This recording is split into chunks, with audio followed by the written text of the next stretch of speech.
नमस्कार दोस्तों, स्वागत है आप सभी का आपके अपने इस YouTube चैनल पर। दोस्तों, आज हम सामाजिक एवं राजनीतिक विज्ञान यानी कि पॉलिटिकल साइंस में पढ़ेंगे अध्याय 3 और इसमें जानेंगे राज्य शासन कैसे काम करता है। दोस्तों, सने सने हमारा जो एनसीईआरटी का क्रम है लगातार बढ़ता जा रहा है और हम यहाँ पर बहुत सारी चीज़ों को क्या करते जा रहे हैं, पहचानते जा रहे हैं, पढ़ते जा रहे हैं। पर इन सभी चीज़ों के साथ क्या आप सभी लोग अपना रिवीजन कर रहे हैं? अगर नहीं कर रहे हैं तो मेरा एक निवेदन है कि कृपया करके ये जो थोड़े बड़े चैप्टर होते हैं इनकी स्पीड बढ़ाकर आप इन्हें सुने तो ये मुश्किल से 10 से 15 मिनट में कंप्लीट होते हैं। मैं ये पूरे को सुनने के लिए इसलिए कह रहा हूं क्योंकि इसमें अंदर जो छोटी छोटी चीजें जो आपने पढ़ी एक बार सुन ली, उन्हें अगर आप रिवीजन में 2 से 5 बार सुन लेंगे या लगातार सुनते रहेंगे तो आपका जो कॉमन सेंस वाला जो नॉलेज है वो आपका स्थगित रहेगा, बिखरेगा नहीं। और ये एक छोटे से लेवल का चैप्टर इसलिए मैं आपको पढ़ा रहा हूं क्योंकि यही आपका बेसिक बनेगा बड़े एग्जाम की तैयारी के लिए। तो फिर से निवेदन करता हूं, इन्हें सुनते रहिए, बनते रहिए हमारे साथ, बढ़ते चलिए हमारे साथ। चलिए शुरू करते हैं आज का चैप्टर अध्याय 3 राज्य शासन कैसे काम करता है। ये एनसीईआरटी के कक्षा 7 का पाठ्यक्रम है। चलिए शुरू करते हैं। जिम्मेदारी किसकी? देख, यह लिखा है, मतलब यहां पर क्या हो रहा है, कॉमिक सेक्शन में दो बच्चियां आपस में बात कर रही हैं और इस चीज को किस तरीके से कर रही है इसके बारे में सुने। देख, एक बच्ची कहती है, देख यह लिखा है कि अपने राज्य में पानी की कमी है और बहुत से लोग बीमार पड़ रहे हैं। कई गांव के लोग गंदा पानी पीते हुए पाए गए। नदी नाले और तालाब सूख गए हैं। बुरी तरह से प्रभावित इलाकों में गांव के लोग दूर दूर से पानी लेकर आ रहे हैं। जिला मुख्यालय पातालपुरम में लोगों को 3 दिन में एक बार पानी की सप्लाई दी जाती है। यहाँ का जिला चिकित्सालय मरीजों से अटा पड़ा है। इसमें बड़ी संख्या में हैजे से पीड़ित बच्चे यहाँ पर भर्ती हैं। टीवी पर समाचार में बताया गया था कि हैजे से 10 लोगों की मृत्यु हो गई। क्या ऐसा हो सकता है? क्या कोई सचमुच इससे मर सकता है? क्या पता, बस मुझे ना हो जाए यह बीमारी। उसी दिन दोपहर में मेरी मम्मी ने कहा है कि बाजार में कुछ ठंडा नहीं पीना। आज सुबह उन्होंने अपना एक भाषण मुझे सुना दिया। और तुम्हें अपनी सेहत की जिम्मेदारी संभालनी चाहिए शिरीन। ही हा हा हंसते हुए इनने अपनी बात करी। अचानक, रुक जाओ, रैली के कारण यह सड़क बंद है। रैली वालों ने विधायक के घर का घेराव कर लिया है। सचमुच? लेकिन क्यों? उन्होंने कुछ कर दिया है क्या? ऐसा बच्ची ने कहा। हाँ हाँ, ये लोग तो उस काम पर गुस्सा दिखा रहे हैं जो उन्होंने नहीं किया और हम यह मांग करते हैं कि अधिकारी तुरंत स्वास्थ्य की स्थिति पर नियंत्रण पाने के लिए स्वस्थ कदम उठाएं। हमारे विधायक को इसकी जिम्मेदारी लेनी चाहिए। कौन ऊंची आवाज है इसकी? कैसी ऊंची आवाज है इसकी इनकी? ये कोई नेता वेता होंगे? मैंने इन्हें टीवी पर देखा है, ये विरोधी दल के हैं। ऐसा आपस में बच्चों ने बात किया। आइए जानते हैं राज्य शासन कैसे काम करता है। एक छोटा सा वार्तालाप का चित्रण आपने देखा। अब इन बच्चों के वार्तालाप के चित्रण से आपको क्या समझ में आता है? यहाँ पर दो बच्चे आपस में बात कर रहे हैं किसी पानी के गंदे होने की सप्लाई के कारण जो बीमारी हैजा वगैरह फैला हुआ है राज्य में, उस पर जो जिला प्रशासन या जिले मतलब जो उनके नेता हैं वो क्या काम कर रहे हैं, शासन किस तरीके से काम करता है, इस क्रम को समझाने के लिए यह भूमिका दिखाई गई थी। तो चलिए शुरू करते हैं, राज्य शासन कैसे काम करता है। पिछले वर्ष हमने यह चर्चा की थी कि शासन 3 स्तरों पर काम करता है, स्थानीय, राज्य और केंद्र। हमने कुछ विस्तार के साथ स्थानीय शासन के कार्यों के बारे में भी जाना भी था। और इस अध्याय में हम जानेंगे कि राज्य स्तर पर शासन कैसे कार्य करता है। लोकतंत्र में राज्य का शासन किस तरह किया जाता है। विधानसभा सदस्यों और मंत्रियों की क्या भूमिका है। लोग शासन के सामने अपने विचार कैसे रखते हैं या किसी कार्य की मांग कैसे करते हैं।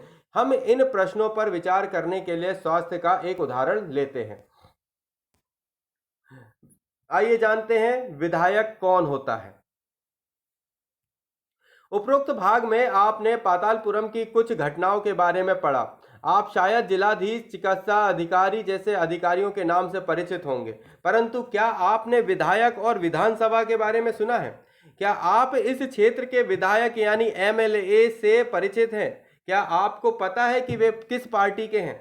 विधानसभा के सदस्यों को विधायक यानी कि एमएलए कहा जाता है। MLA member of legislative assembly का संक्षिप्त रूप होता है।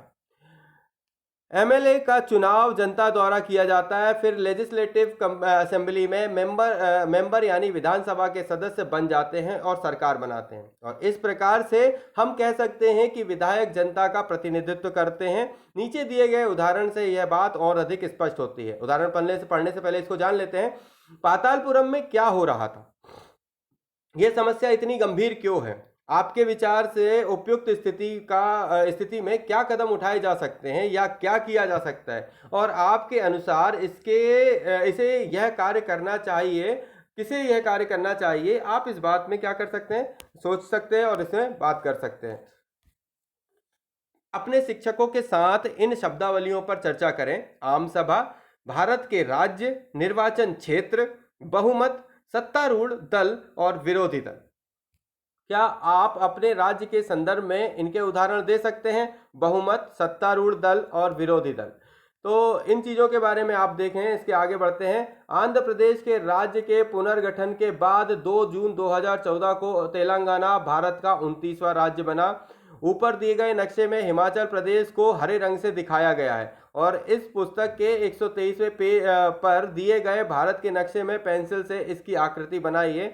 आप जिस राज्य में रहते हैं उसकी और हिमाचल प्रदेश के राज्य की। तो हिमाचल प्रदेश का जो है मैप जो ग्रीन करा हुआ था उसे यहाँ पर दिखाया गया है। ये पूरा हिमाचल प्रदेश का क्षेत्र बना हुआ है। चलिए अब जानते हैं आगे की तरफ जो अपन ऊपर पढ़ रहे थे। आइए उदाहरण से अपन स्पष्ट करते हैं बहुत सारी चीजें। भारत के हर राज्य में एक विधानसभा है। हर राज्य कई निर्वाचन क्षेत्रों में बटा हुआ है। उदाहरण के लिए यहाँ दिए गए मानचित्र को देखिए। इसमें दर्शाया गया है कि हिमाचल प्रदेश 68 निर्वाचन क्षेत्रों में बटा हुआ है। तो हिमाचल प्रदेश कितने क्षेत्रों में बटा हुआ है? 68 निर्वाचन क्षेत्रों में बटा हुआ है। और हर निर्वाचन क्षेत्र में जनता एक प्रतिनिधि चुनती है जो विधानसभा के सदस्य यानी विधायक बन जाते हैं। आपने ध्यान दिया होगा कि चुनाव में लोग अलग अलग पार्टियों के नाम से खड़े होते हैं, इसलिए ये विधायक अलग अलग राजनीतिक दलों से होते हैं। जो लोग विधायक होते हैं वे मंत्री या मुख्यमंत्री कैसे बन जाते हैं? जिसे राजनीतिक दल के विधायक आधे से अधिक निर्वाचन क्षेत्र में जीते जाते हैं, राज्य में उस दल को बहुमत माना जाता है।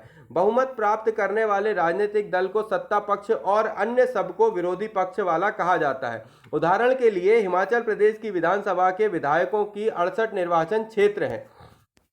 ये जो है वो पूरा अपन ने देख लिया, 68 विधायन क्षेत्र हैं। यहाँ पर देख सकते हैं हिमाचल प्रदेश विधानसभा चुनाव का वर्ष 2003 के परिणाम। राजनीतिक दल चुने गए राज्यों की संख्या। राजनीतिक दल में भारतीय राष्ट्रीय कांग्रेस INC के 43 संख्या है। चुने गए सदस्यों की संख्या 43। भारतीय जनता पार्टी BJP का 16, अन्य राजनीतिक दल के 03 और निर्दलीय जो किसी पार्टी के नहीं है 06, कुल योग 68। तो ये पूरे सदस्यों की जो है वो संख्या दी हुई है। आगे बढ़ते हैं। विभिन्न राजनीतिक दलों के उम्मीदवारों ने 2003 का विधानसभा चुनाव जीता और वे विधायक बन गए। विधानसभा के कुल विधायकों की संख्या 68 है। इसलिए बहुमत प्राप्त करने के लिए किसी भी राजनीतिक दल को 34 से अधिक यानी कि 34 से अधिक विधायकों की आवश्यकता होती है। भारतीय राष्ट्रीय कांग्रेस के 43 विधायक होने के कारण उन्हें बहुमत मिल गया और वे सत्ताधारी दल के सदस्य बन गए। अन्य सब विधायक विरोधी दल के सदस्य बन गए और इस उदाहरण से भारतीय जनता पार्टी मुख्य विरोधी दल बनी, क्योंकि भारतीय राष्ट्रीय कांग्रेस के बाद सर्वाधिक विधायक उसी के थे। विरोधी पक्ष में अन्य पार्टियां भी थीं और कुछ निर्दलीय उम्मीदवार भी थे जो चुनाव जीतकर आए थे। चुनाव के बाद सत्ताधारी दल के विधायक अपने नेता का चुनाव करते हैं जो मुख्यमंत्री कहलाता है। यानी कि चुनाव के बाद क्या होता है, सत्ताधारी दल जिसने जो जीते वो विधायक अपने नेता का चुनाव करते हैं जो मुख्यमंत्री बनता है। पहले तो क्या है, देखिए ये जनता है ना, इस जनता के यहाँ पे इसको अच्छे से समझें, ये पूरी जनता है। इस जनता में नंबर ऑफ पब्लिक क्या है, यहाँ पर है। अब इसी में से ही एक व्यक्ति का है जिसने विधायक का चुनाव लड़ा, जिसे इन्हीं पब्लिक ने क्या किया, उसे चुनकर यहाँ पे खड़ा कर दिया। अब इस पक्ष पे खड़े होने के बाद इतने में से सभी लोगों को अपना एक विधायक मिल गया। मतलब सभी लोगों को क्या है, अपने अपने जिलों का विधायक। मतलब 68 सीटों पर 68 विधायक चुने गए। अब जो 68 विधायक चुने गए वो अलग अलग पार्टियों से थे। कुछ बड़ी BJP से थे, कुछ कांग्रेस से थे, कुछ निर्दलीय थे, कुछ कहीं से थे। तो ऐसे करके जो है 68 सीटों पर मतदान हुआ। 68 सीटों के मतदान पर 68 उम्मीदवार तैयार हो गए जो MLA बने। अब ये MLA जो हैं जिनके सबसे ज्यादा थे, मतलब कांग्रेस के अगर ज्यादा थे तो कांग्रेस के 43 विधायक आपस में मिलकर अब एक व्यक्ति को चुनेंगे जो क्या बनेगा, वहां का मुख्यमंत्री बनेगा, है ना। तो यहीं पे फिर से पढ़ता हूं, चुनाव के बाद सत्ताधारी दल के विधायक अपने नेता का चुनाव करते हैं जो मुख्यमंत्री बनता है। और इस उदाहरण में कांग्रेस पार्टी के विधायकों ने श्री वीरभद्र सिंह को अपना नेता चुना और वे मुख्यमंत्री बन गए। और इसके बाद मुख्यमंत्री मंत्रियों का चयन करता है, मतलब अब जो है मुख्यमंत्री अपने राज्य को चलाने के लिए अलग अलग मंत्रियों का चयन करता है। चुनाव के बाद राज्य का राज्यपाल मुख्यमंत्री और अन्य मंत्रियों की नियुक्ति करता है।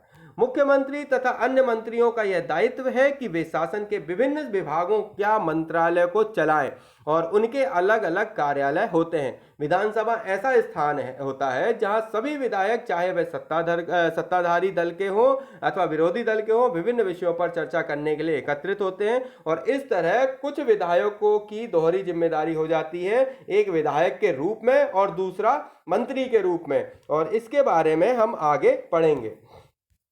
यहां पर सुनिए, अपने प्रदेश के बारे में वैसे आंकड़े पता कीजिए जैसे आपने हिमाचल प्रदेश की तालिका में देखे, उन्हें एक तालिका के रूप में बनाइए। मतलब आप अपना प्रदेश के बारे में, जैसे अगर आप मध्य प्रदेश के हैं तो मध्य प्रदेश की कितनी जो सीटें हैं, कितनी सीटें हैं, उसमें से विधानसभा की कितनी सीटें हैं, उसमें लोकसभा की कितनी सीटें हैं, उन सीटों पर कितने कितने उम्मीदवार चुने जाते हैं, उन उम्मीदवारों में सबसे ज्यादा किनके थे, वर्तमान में जो है वो बीजेपी की गवर्नमेंट है तो बीजेपी के कितने मंत्री हैं, कितने उनके विधायक हैं, ये सारी चीजों को अगर आप इस तरीके से बनाएंगे तो आप जान पाएंगे। इसके बाद राज्य का मुख्य, जो राज्य के प्रमुख होता है, राज्यपाल कहलाता है, उसकी उसकी नियुक्ति कौन करता है, केंद्र सरकार। मतलब हमारे देश में जैसे जो राज्यपाल है, सॉरी हमारे जो राज्य में राज्यपाल बड़ा होता है और उसकी नियुक्ति कौन करता है, केंद्र सरकार करता है।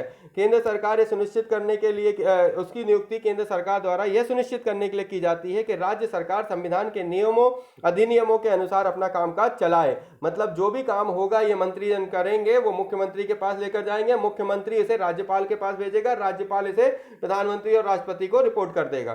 कई बार सत्ताधारी दल किसी एक पार्टी को ना होकर किसी पार्टियों से मिलकर बनते हैं, इसे गठबंधन सरकार कहते हैं। अपने शिक्षक से इस विषय पर चर्चा करेगा। तो मैं आप सभी से निवेदन करूंगा जिन्हें थोड़ा सा पॉलिटिकल साइंस कम समझ में आता है वो एक बार गठबंधन सरकार के बारे में जरूर समझे, क्योंकि नाम आपने बहुत सुना होगा।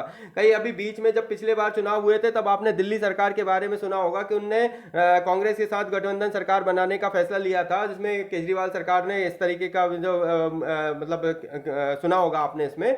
तो ये क्या होती है, तो एक बार फिर से पढ़ता हूं, कई बार सत्ताधारी दल किसी एक पार्टी का ना होकर, मतलब अभी जैसे अभी कांग्रेस गवर्नमेंट बन रही है, फिर कहीं बीजेपी गवर्नमेंट बन रही है, तो ये एक पार्टी हो गई।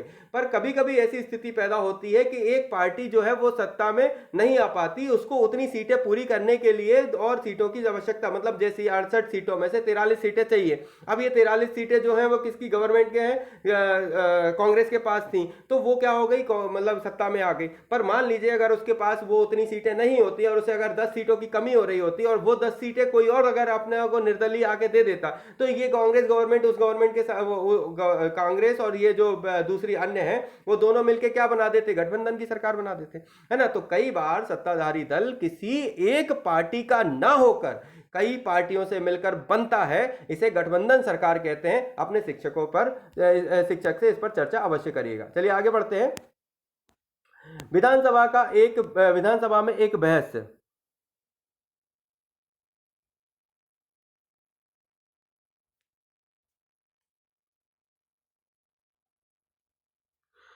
ठीक है, विधानसभा का एक बहस, हमने ऊपर ये देख रहे थे कि हम वहां तक पहुंच गए थे या नहीं, हम आगे तो नहीं निकल गए, सॉरी। विधानसभा में एक बहस, आफरीन सुजाता और उनके विद्यालय के कई अन्य विद्यार्थियों ने विधानसभा देखने के लिए राजधानी की यात्रा की। विधानसभा एक अत्यंत भव्य एवं प्रभावशाली भवन की स्थिति थी। बच्चे बहुत उत्सुक थे। सुरक्षा जांच के बाद उन्हें ऊपर ले जाया गया। ऊपर एक दर्शक दीर्घा थी जहां से वे नीचे के विशाल हॉल को देख सकते थे। हॉल में डेस्कों की अनेक कतारें लगी थी। यह विधानसभा उन दिनों में किसी तात्कालीन समस्या पर बहस करने वाली थी। विधानसभा की बहसों से विधायक अपनी राय व्यक्त करते थे। संबंधित विषय पर प्रश्न पूछ सकते थे या सुझाव दे सकते थे। सरकार को इस संबंध में क्या करना चाहिए, सदस्य इस विषय पर जो भी प्रतिक्रिया व्यक्त करना चाहे कर सकते थे। इसके बाद मंत्री प्रश्नों के उत्तर देते थे और सदन का आश्वस्त करते थे कि जरूरी कदम उठाए जा रहे हैं। मुख्यमंत्री तथा अन्य मंत्रियों को निर्णय लेने होते थे और सरकार चलानी होती है। हम प्रायः उन निर्णयों के बारे में सुनते हैं या समाचार चैनलों या समाचार पत्रों में उन्हें देखते व पढ़ते हैं। हालांकि जो भी निर्णय लिए जाते हैं उन्हें विधानसभा के सदस्यों द्वारा अनुमोदित किया जाना होता है। लोकतंत्र में विधानसभा सदस्य मंत्रियों व मुख्यमंत्रियों से प्रश्न पूछ सकती है। सुनना अच्छे से, लोकतंत्र में विधानसभा सदस्य मंत्रियों व मुख्यमंत्रियों से प्रश्न पूछ सकते हैं, किसी महत्वपूर्ण विषय पर बहस कर सकते हैं, निर्णय ले सकते हैं कि धन कहाँ खर्च किया जाना चाहिए इत्यादि। इस तरह मुख्य अधिकार उन्हीं का होता है। आइए सुनिए। विधायक 1, अखंड गांव में मेरे निर्वाचन क्षेत्र में पिछले 3 हफ्तों में हैजे के कारण 15 लोगों की मृत्यु हो चुकी है।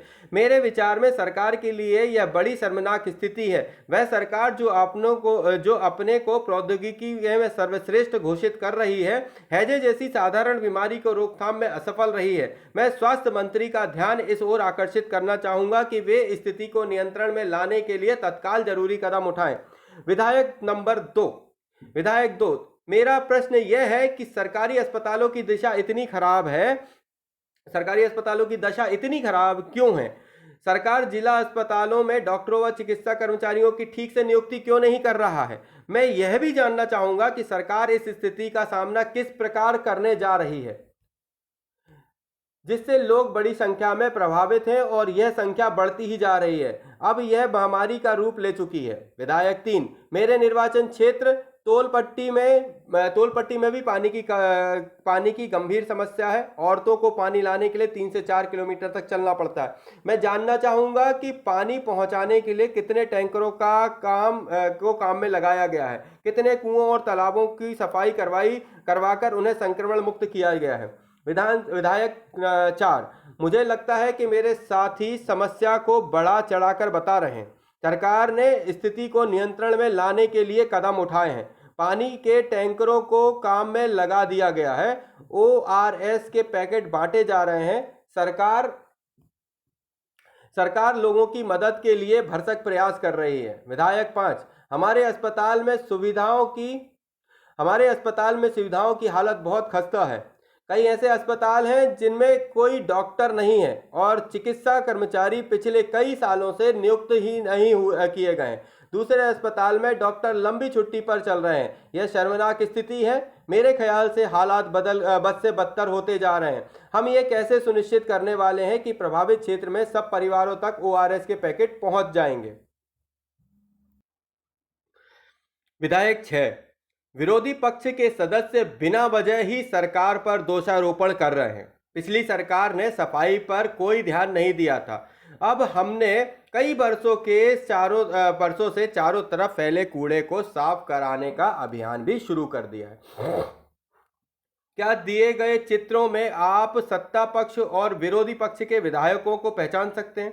सत्ता पक्ष के विधायकों को एक रंग में से और दूसरे पक्षों के विधायकों को दूसरे रंग से रंगिए। तो देखिए यहाँ पर एक बहुत अच्छा एग्जाम्पल दिया हुआ है। यदि आप इसे अच्छे से पढ़ें तो आप इनके नंबरों को देख सकते हैं। जो नंबर अपन ने ऊपर पढ़े विधायकों के 6 नंबर तक हैं, 1 से 6 नंबर तक को इनके बारे में पढ़ेंगे तो आपको समझ में आएगा कि कौन पक्ष में बात कर रहा है और कौन पक्ष के बाहर मतलब विपक्ष में बात कर रहा है। तो दोनों चीज़ों को आप समझकर उनको क्या करें, अगर रंगेंगे तो इससे क्या होगी, एक एक्टिविटी पूरी होगी, इससे आपको समझ में आएगा कि कौन पक्ष का है और कौन विपक्ष का। चलिए आगे बढ़ते हैं। उक्त भाग में आपने विधानसभा में चल रही एक बहस के बारे में पढ़ा। सदस्य सरकार द्वारा की गई या ना की गई कार्रवाई पर बहस कर रहे थे। ऐसा इसलिए है क्योंकि विधायक सामूहिक रूप से सरकार के काम के लिए उत्तरदायी होते हैं। सामान्य भाषा में सरकार शब्द से तात्पर्य शासन के विभिन्न भागों और मंत्रियों से होता है जो उनके प्रभारी हैं। इन सबका सामूहिक प्रमुख मुख्यमंत्री होता है। सही मायने में तो यही सरकार का कार्यकारी हिस्सा यानी कार्यपालिका कहलाती है। दूसरी तरफ सारे विधायक जो विधानसभा में एकत्र होते हैं विधायिका कहलाते हैं। विधायिका के रूप में वे सरकार के कार्यकारी हिस्से को काम करने का अधिकार देते हैं और फिर उनके काम की जांच भी करते हैं। जैसा कि आपने पाठ के प्रारंभ में पढ़ा है, प्रारंभ में देखा है कि इन्हीं में से कार्यपालिक को मुख्य या मुख्यमंत्री बनाया जाता है। शासन की कार्यप्रणाली, केवल विधानसभा में ही सरकार के काम के बारे में टीका टिप्पणी और सरकार से कार्रवाई करने की मांग नहीं की जाती। आप नियमित रूप से अखबारों, टीवी चैनलों और अन्य संगठनों को सरकार के बारे में बातें करते देखते हैं। लोकतंत्र में अनेक माध्यमों द्वारा अपने विचार व्यक्त करते हैं और कार्रवाई करते हैं। और इस तरह एक तरीका यह देखिए ये देखिए, विधानसभा में चर्चा होने के थोड़े ही समय बाद स्वास्थ्य मंत्री की प्रेस वार्ता की गई। उसके विभिन्न समाचार पत्रों के प्रतिनिधि काफी संख्या में आए और इसमें मंत्री और कुछ शासकीय अधिकारी भी उपस्थित थे। मंत्री ने सरकार द्वारा उठाए गए कदमों के बारे में बताया। इस प्रेस वार्ता में अखबार के संवाददाताओं ने अनेक प्रश्न पूछे। इन चर्चाओं की रिपोर्ट विभिन्न समाचार पत्रों में प्रकाशित हुई। अगले प्रश्न पर ऐसी एक रिपोर्ट दी गई है। अगले सप्ताह मुख्यमंत्री और स्वास्थ्य मंत्री पातालपुरम जिले के दौरे पर गए और उन्होंने उन परिवारों से भेंट की जिसके रिश्तेदारों की मृत्यु हो गई थी और वे अस्वस्थ लोगों की देखने अस्पताल भी गए। सरकार ने इन परिवारों के लिए मुआवजा राशि की घोषणा की। मुख्यमंत्री ने कहा कि उनके विचार से समस्या केवल सफाई की नहीं है वरन पीने के स्वच्छ पानी की कमी भी है। और उन्होंने कहा कि एक उच्च स्तरीय जांच समिति गठन की जाएगी जो सफाई सुविधाओं के लिए जिले की जरूरतों के बारे में विचार करेगी और लोक निर्माण मंत्री की दिशा निर्देश देगी ताकि वे क्षेत्र में पानी की उचित व्यवस्था पर ध्यान दे सकें।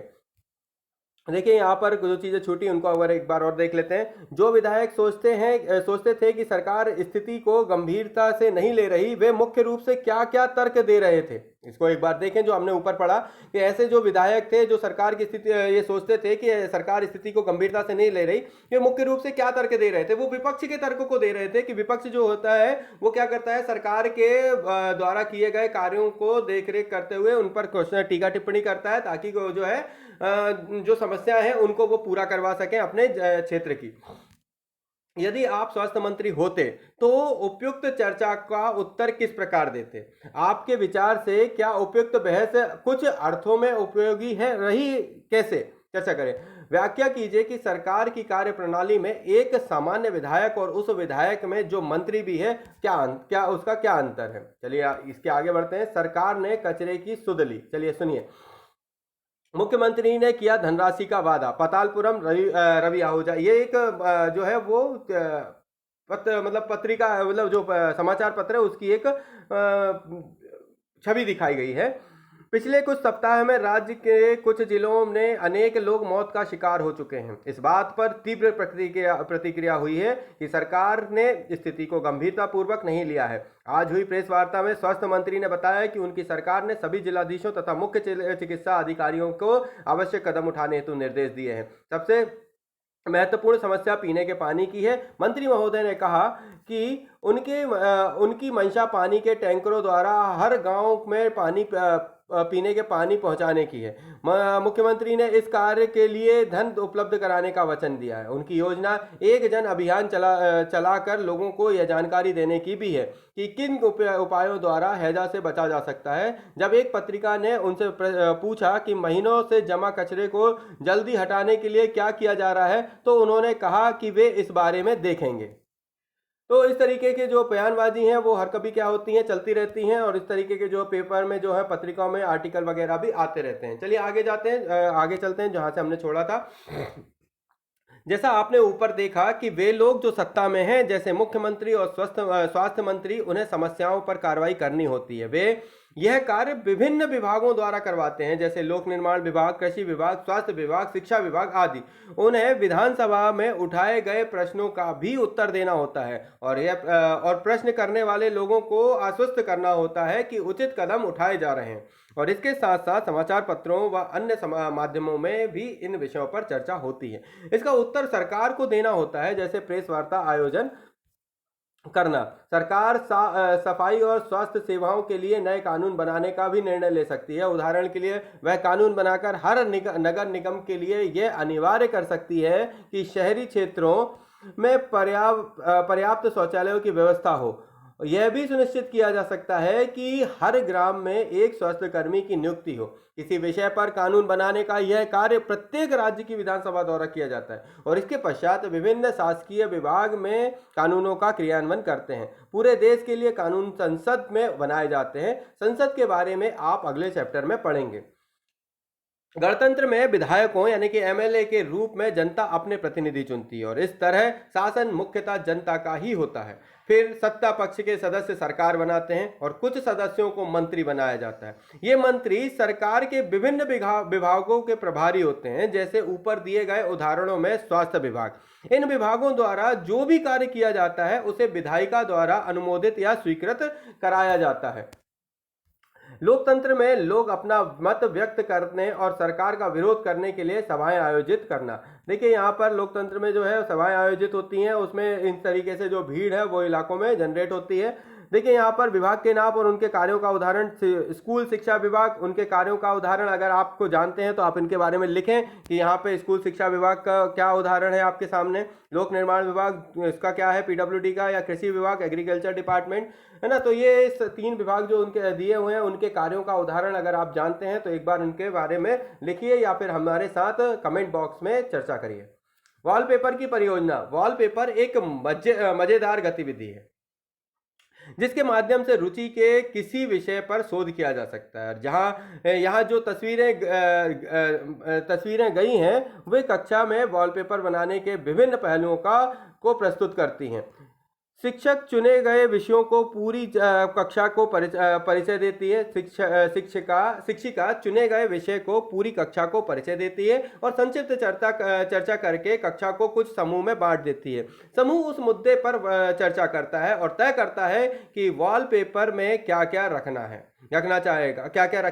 चाहेगा। इसके बाद बच्चे अपने आप को 2-2 की जोड़ी में इकट्ठी की गई सामग्री को पढ़ते हैं और अपने अनुभव और विचार को लिखते हैं। इसके लिए वे कविताएं, कहानियां, साक्षात्कारों, विवरणों आदि की रचना कर सकते हैं। तो इस तरीके से क्या है, जो वॉलपेपर बनाए जाते हैं वो इस तरीके से है और जो भी सामग्री चुनी गई, बनाई गई या लिखी गई उसे समूह के लोग मिलकर देख लेते हैं।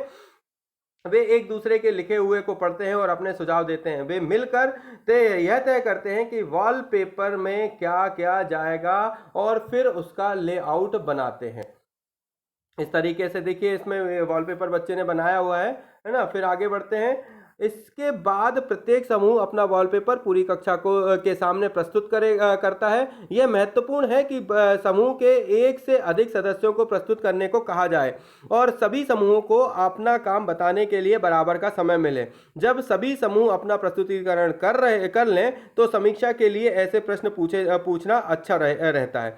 अपने आप वे क्या क्या कर रहे थे, क्या करने में उनका काम में ज़्यादा व्यवस्थित हो जाता, लेखन और प्रस्तुतिकरण में सुधार के लिए क्या किया जा सकता है।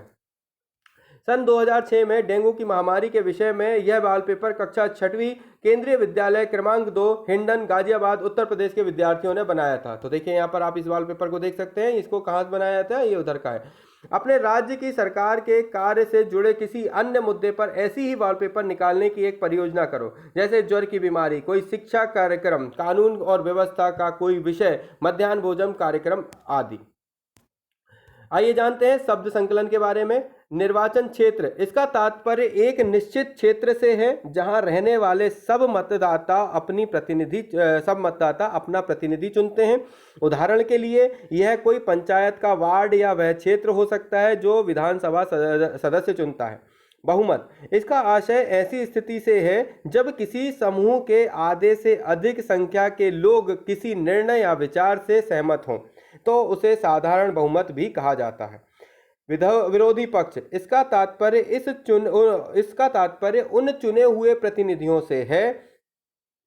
विरोधी पक्ष, इसका तात्पर्य उन चुने हुए प्रतिनिधियों से है जो सत्ता पक्ष के सदस्य नहीं हैं और जिनकी भूमिका सरकारी निर्णय और कार्यों पर प्रश्न उठाने और विधानसभा में विचार के लिए नए मुद्दे उठाने की होती है। प्रेस वार्ता, मीडिया से संबंधित पत्रकारों का ऐसा समूह जिसे किसी विषय पर अपना पक्ष बताने और उस पर प्रश्न पूछने के लिए आमंत्रित किया जाता है। उनसे अपेक्षा की जाती है कि वे मीडिया के माध्यम से इनके बारे में बड़े जनसमूहों को बताएंगे।